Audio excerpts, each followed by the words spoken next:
Good day mga kasabong. Ito na pala ang ating mga pabrid noon na kanawayon.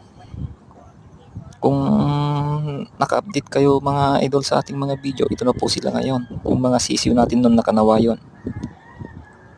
Ito po yung kanawayon cross sa Hatch Green natin. Yan, magkapatid po sila mga kasabong.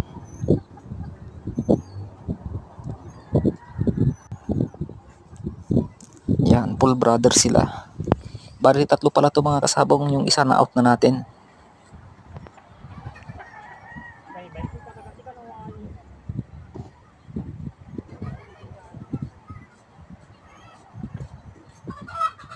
So mga kasabong, kapatid niya kasabong white legs po to.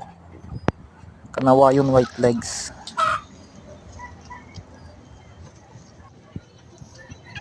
Magi 3 months na to mga kasabong. Ganda ng sukat nito, high station. Pati rin to mga kasabong, high station din to.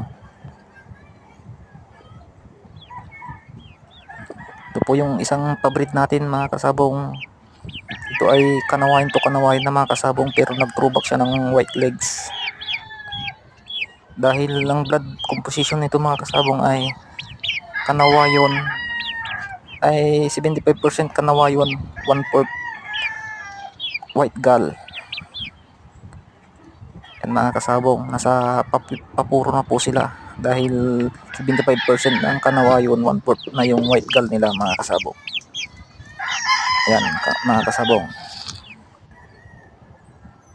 Meron pa diet dito mga kasabong, ganun din mga kasabong, pero nahuli lang itong napisa.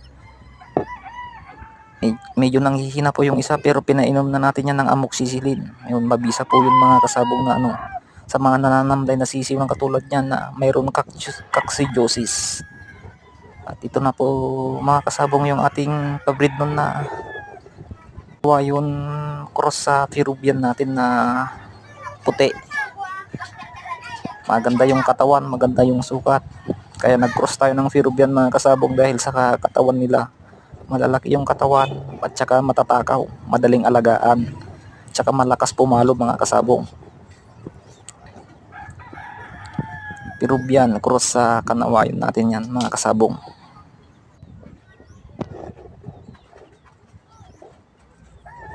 Para ma-update kita sa ating mga video mga kasabong, mag-subscribe ka na sa ating munting YouTube channel. Maraming salamat mga kasabong.